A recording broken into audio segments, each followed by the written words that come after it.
You're listening to Journey for Truth with internationally known medium, Tai Yi practitioner, and radio host Tammy Urbanic. Hello and welcome to Journey for Truth on iHeartRadio and YouTube. I'm Tammy Urbanic. Thank you so much for joining me. Journey for Truth is always on demand. On my website, empowermentthroughhealing.org, there is a new Life Energy Flow Tai Yi treatment titled Truth Anxiety. This treatment is for people who have anxiety around expressing their own truth. This could be, in general, self-expression or opening up to their own abilities. Again, that's called Truth Anxiety on empowermentthroughhealing.org. There's also a new book called Consciousness of Man. That is on jonalifeinstitute.com. And this book will challenge your mind and open your heart. It's a wonderful read. And again, it's called Consciousness of Man on jonalifeinstitute.com. My guest this week is Jim Bay, author of Miracle on Hammertown Road. Jim went through a near-death experience, and today he's going to share with us really what happened and the outcome of that. Jim, welcome. Thank you for having me, Tammy. Thank you. It's great to have you here. Now, before you experienced near-death, 2 of your children died. Tell us about that. Yes, they well, first in 2000, me and my wife at the time, we had 2 sons I had 2 stepsons who were her biological kids, and then we got married. Then we had our one son, and then we wanted to have two biological kids together, and my wife was pregnant with my son James, and at 23 and a half weeks she was 10 centimeters dilated, and he was delivered prematurely, and he lived 10 days in the neonatal, and unfortunately he passed away after 10 days. And then that was in 2000, and it's, in some ways it's amazing how God works, or whatever you want to say, but while that was going along, one of the older boys, one of the twins, had kidney disease since he was born, and it didn't show up till a few months after my one son was passed away, and he ended up having the kidney disease from that, and he had swollen feet, and we didn't know what it was to start. My whole point to that is my one son, they were saying there was a good odds he was going to be special needs because he was born so young, and then he also had other problems while he was there. And then my other son, of course, turned into special needs in a way because he had kidney disease, a disease that's it's hard to get rid of. And he ended up having a transplant, lost a transplant. And then he passed away in 2006 of, the kidney disease. And then I had but I say that because I don't know if we could have handled our one son totally, have both of them. It'd be very hard. Right. So, in some ways that was kind of what happened. That is heartbreaking, and I know that there are many parents who have lost a child. I can't imagine ever losing my daughter or my grandson. It is heartbreaking. So wonderful for you to being able to move on from that and heal from that. How did you learn to cope with such a loss? Actually, they always say that. Well, one, I got to say this: once you lose one, it doesn't matter. Once you lose one child, you could lose 2 or 3. It's once you lose one, you lost a child. And so, what happened? One of the blessings, in a way, because there are some blessings out of it, is that we did have other kids to pay attention to, and life goes on, and they need you as much as you're grieving inside. They turn around and they need you to be there for them. So I have to say part of that helped the journey of some healing. You never really get totally healed. You just learn where to put it. I tell people I have a spot in my mind that I have a door, and you open the door, I could get pretty emotional on you, but and I always remember, it's like a door, the memories come through, but the door's shut, unless I really open it. That helped me. And unfortunately, me and my wife, part of the reason why we split up was the death of the kids. It's hard to have, that happen in your family.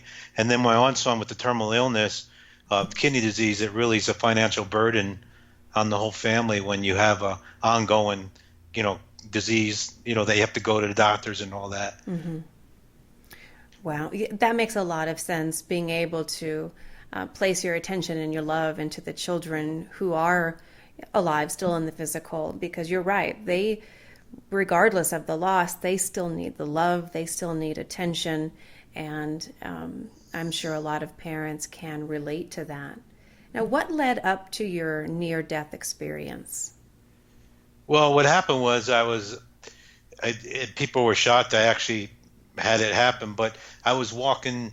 I've always had my nickname's Bubba, so I always had, issues with weight, losing, gaining, and so I was walking I'm a landscaper by trade, and I was walking every night after work too, after 5 or 6 miles every night, and or on weekends and stuff. And my favorite hobby is metal detecting, and I was out metal detecting the day that this near death experience happened, and I didn't walk that because I had plenty of exercise.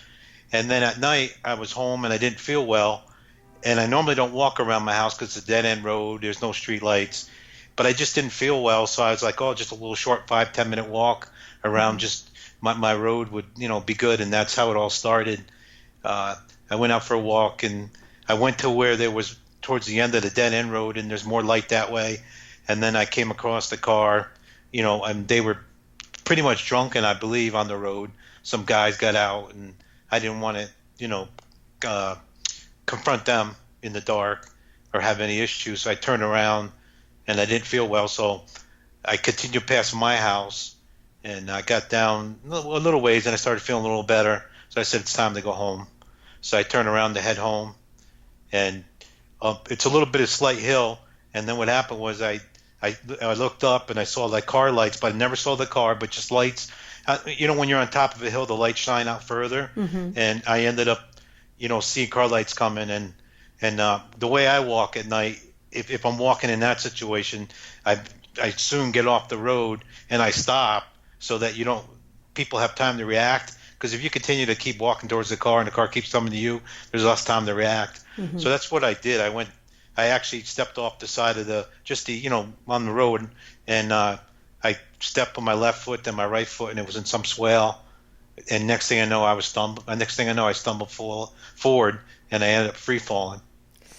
Oh my goodness.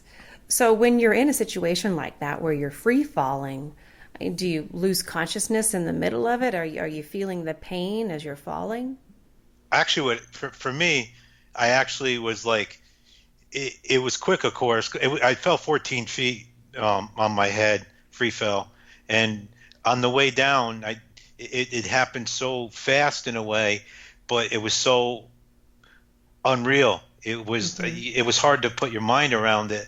I didn't know any of this existed, area existed where you could fall like this. So I was kind of in shock in a way but it happened so fast that, I didn't get much time to think at that point why I was falling.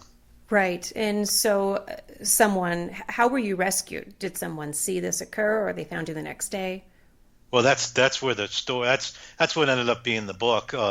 What happened was I landed on my head, and I fractured my skull, brain bleed, concussion, traumatic brain injury. I broke my left scapula, I broke 11 ribs, 7 on the left, 4 on the right. And then I broke C7 2 ways, and I broke from T12 to T1. I broke 9 of those, and 2 of those I broke 2 ways. So I broke 23 bones with 26 fractures. And what happened was I was unconscious I landed on rocks on my head, and then I landed on my left side rib area, and then I landed on my legs. And what happened was I was unconscious. I don't know how long. It could have been a minute, 2 minutes, whatever it was. I was unconscious, and I woke up, and of course I was in severe pain, and I was bleeding very badly. And I reached up and I was able to reach up with my one hand, and I felt my skull because I knew that's what was really hurting. And my fingers kind of felt like they went into my brain area. They went in a hole in the crack of my head. And then I knew I was really in trouble. I knew I was in trouble before that, but then when then things started to come back to me a little bit. And so I was down in the culvert, and I didn't have much hope of anything happening.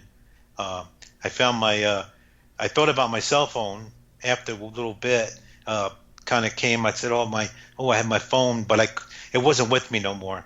And I knew enough to know, don't go looking for your cell phone. That's energy that you would be wasting looking for, your cell phone. So I actually called out. I screamed out loud for help. God help me. And a variety of different ways of saying it. I don't know how loud I was because I broke 11 ribs and I couldn't really breathe, but I just figured that was, the way to do it. So that's how it began. And so someone heard you and they rescued you.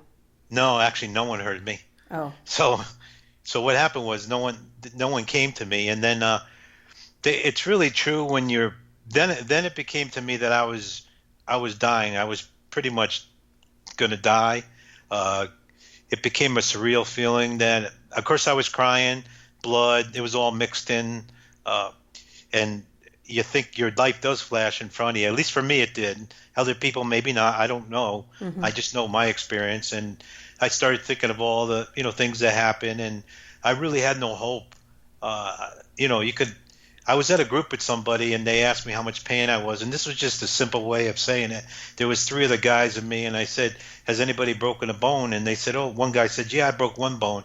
I said, "It's not really true, but multiply that by 26 times, and that's the pain I was in."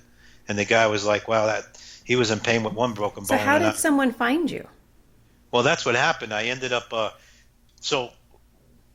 going back to my son, which I should have mentioned, the one that had kidney disease. My ex-wife found him dead in his apartment after 3 or 4 days. So that's not a thing you want anybody to have happen to him, die, and the mother of the child has to find him. So with that thought in my mind and my son, I thought I was able to figure out there was a field to the left, or kind of like to my left, and there was some kind of wall to my right, and it was this big, like, there was no moonlight, it was foggy, but it was just enough of a silhouette to say, "Oh, that must be where I came from." So I ended up, and I knew I was going to die if I didn't move. But I also, being a coach, I coached and learned CPR and first aid.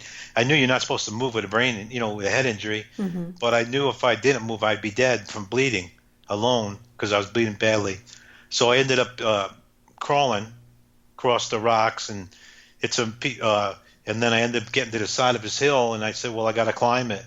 So I ended up climbing the hill with the 26 fractures and everything going on. Wow. And it did. This is a fast story for it, but it did take a while, and it was quite the struggle to get up the hill. But I actually moved to the road to die because I didn't want people to find me, days later. They would have. Everybody that's involved, everybody that knows, would have went to town where I normally walk and not even looked around the house. My parents were visiting with me at the time, and they would have gotten in the car and they would have went to town and looked for me. So I would have passed away in the culvert area, and they would have definitely had to get the dogs to follow my trail eventually and find me. So I actually moved to the road to die. That was, people say, but that I had no hope. It wasn't like it was a busy area. It was just a dead end road on a Sunday night of all nights. And everybody's hunkering down to get ready for work, and so I climbed the hill with all the broken fractures and everything. And did they find you on the side of the road, or did you end up making your way back to the house? Well, that's what happened. I ended up getting to this log, and I crawled up. So I was laying this log, and I was content on dying. I closed my eyes, and I just figured I was, I made my accomplishment, made it to the road. They'll find me in the morning dead, and that was my hope. That was my everything was out of me. One of my thoughts is my 2 boys die. I really believe they're in heaven. I'm a believer, so I'm like, okay, well, I'm gonna, get the chance to see my kids, but I'm gonna leave my kids here too with my family. So I just kind of, but I couldn't do no more. It took all my effort to climb out of the culvert to get to the road. So I laid on the log, and then. I don't know how long. Again, time. Even in the book, there's no exact time. But I ended up. It got really bright. You know how when you get woken up as a kid, your mom wakes you up and you oversleep and the lights go on, and you see lights behind your eyelids. Right. That's what happened to me, and I was able to turn my head just enough, a little bit, and I opened my eyes, and it was the most gorgeous, beautiful. It started. The white light was just getting brighter and brighter and brighter, and God came. Approached me, and I have a little different experience than a lot of near-death experience, I guess. I think other people have had mine. I'm not sure, but I believe they have. But I didn't leave my body for this experience. I stayed in my body. But he came, and it was so beautiful, and so bright, and then it got colorful, and then my two boys that passed away were there with them. And I did a bunch of other interviews, but one of the interviews people asked me, and what happened was my kids were there, and one of the reasons why I think they were there, I never talked to them, but it reassured that who I was seeing was what I was really seeing, because my one son lived 10 days. So if you believe in heaven, here, where would he go? There was no time to sin or do anything wrong, So he would be in heaven. So I believe they were there to reassure that I was seeing what I was seeing, and that it was really happening to me. Well, And certainly it sounds like, I mean, regardless of whether someone believes in a religious God or non-religious God, or it certainly sounds like you at least saw beautiful energy, an image rather, in that energy, and something certainly was there to assist you and to guide you and to, I'm sure, give you that sense of hope that there's something to live for. yeah. It's funny. I come up with the longer you go along in the journey of, I do public speaking and inspirational speaking and interviews like this. Is before I fell, it's my new word. I was a Creaster Christian. I went to Christmas and Easter, but I believed, and I believed in everybody's. I believed in all these stories, and the ones that I believed in more were the ones that people had to do crazy things, like similar to mine. That help didn't come to them; they had to go get help, but I wasn't that spiritual, so I didn't know about Reiki. I didn't know about shaman. I didn't know any of that spirituality besides religion. So if I get asked this in another interview, but it's really true. I'm not gonna. If an orb or just a light showed up for me, and how bad I was hurt, I wasn't moving. So it had to come in a physical form for me to understand enough to be like, oh, it's time to. There's something about this. I was, believer and everything like that, but I didn't understand. I didn't know about orbs, and I didn't really know about angels that well and everything. Of course, my whole spirituality is just blown up, and I've learned. It's crazy how it is now, but I needed to be a physical being for me. Right. And then people ask me, one of the main questions people ask me is what God looks like. And I stick to my guns before I fell, and I stick to my guns after I got hurt, is I believe that they could see something different than me. And everybody could see, so that they could see a woman. How do I know? I'm not an authority on it. It just happened to me. So I describe enough in the book to give an idea of what I saw, but I'm not telling anybody this is exactly what you're going to see. Right. Exactly. Everyone has their own experience, especially such a traumatic experience that you had. And I do a lot of work with people and their own spirit guides, and they can take on spirit guides, meaning can take on a specific image when it's absolutely necessary. I'm not saying that's what happened in your case. I don't know. But either way, it sounds like a beautiful, helpful, life-saving experience that you needed to have in order to save your own life. Now, what was the biggest lesson that you learned from this, that you took away from this? Well, one of the biggest lessons I learned is, one I learned is God's for everybody, and that's why I wrote the book. In whatever form, religion, or you're in, or whatever like that, He's just there for everybody. In any form you want to do, your spirit, it's there for you.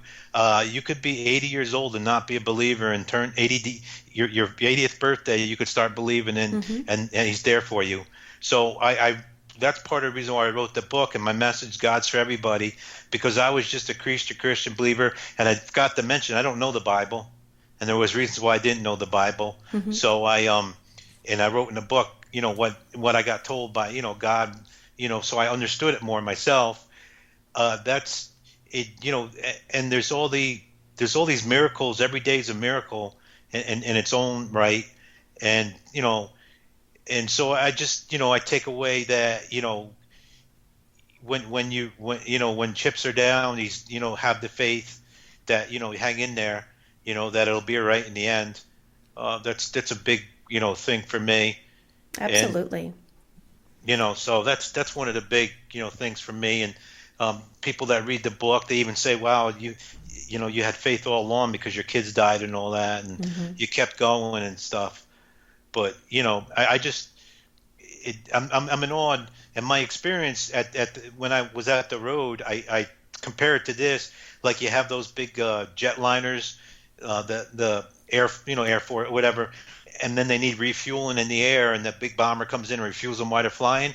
When I got to the road, I was totally, my hope was gone, my faith was gone, everything was gone, and my experience with God was like that fuel that refilled me up to get me to the next step, to get to my next step of my journey. Because what happened was after God was there, that one of the reasons why is when I was laying there and God was there, I was able to see that there was no bark and branches on this log, and it was a solid. It was like the old telephone where they lose their bark and they're solid on the outside and they're rotten on the inside. I was laying on a log like that, and I was able to describe it. So after God left, I actually, and my kids, I actually got up and walked 200 some feet to my neighbor's house, which they can't believe because when I was in a coma, they all thought I crawled, and I ended up walking. But my whole point to this, when I woke up out of the coma, I started telling people, because I wanted to tell people that when I made it to my neighbor's house, knocked on her door, I want to tell everybody, hey, guess who I met down the road? I mean, it's the most amazing experience. But of course, I couldn't speak, speak very well, and it wasn't time for that. Too much injury. Yeah, too much going on. So I ended up, but as soon as I got out of the hospital, or out of the coma, I ended up telling my family first about I met God, and that was great, and they kind of were like, you better be sure, and I'm like, yeah, I'm sure. And I described this log. Well, this log, my family did say that there was a lot of blood at a log where I had to stop. So there was, I definitely stopped at this log, and I said, okay. So there's this Karen Bridge website. My brother and sister-in-law made a page for me, and when I was in rehab, they said, hey, you want to go see where you fell? So they went and wheeled me in a wheelchair, and I went and they put the picture up, and there in the picture of the accident scene where I fell is the log I described straight out of a coma. Wow. And it was pitch black out, and it was too foggy because they were going to fly me in a helicopter. That's how bad I was hurt, but they couldn't fly. There was no sun, of course, because it was 7:30 at night. No moon because it was foggy out, and there's no street lights, and the nearest house was 200-something feet away, and she only had a light on the inside of the house where I went. So what other light could it be? Right. Well, that is an amazing story, and I'm so happy that you were willing to share it with us today. Now, I did give the title of the book at the beginning, but I'll state it again. It is Miracle on Hammertown Road. Where can people locate your book? They can locate it on, of course, Amazon and Barnes & Noble, and they can locate it on JimBubbaBay.com, my author's name. If they type in Miracle on Hammertown Road, it'll come up Jim Bubba Bay. It's all connected. It's also available ebook, Nook, and the Kindle. And I also have it on Audible. Somebody read it professionally for me, so I have it as an audiobook. People were saying they don't read well, and so I put it on Audible. It's helped me too, because I go back and listen sometimes of. If I'm doing an interview, sometimes I refresh myself, and it's my story. But when you write a book, right? How did I put that, or how did I do this? So, so that's where they can get it, and then I have a YouTube channel, Jim Bay TV. I've been putting interviews on and stuff. Interviews I was on a TV show not too long ago. So excellent. Yeah, well, and then they can follow me on Facebook too. Sorry, that's they okay. Can follow me. Yeah, Jimmy Bay's my main. Personal thing, and then Jim Bubba Bay and Miracle on Hammertown Road on Facebook. So wonderful. Well, thank you, Jim, so much for being a guest on my show this week. Thank you for having me. And thank you, listeners, for joining me here as well on Journey for Truth on iHeartRadio and YouTube. Until next time, have a fantastic week.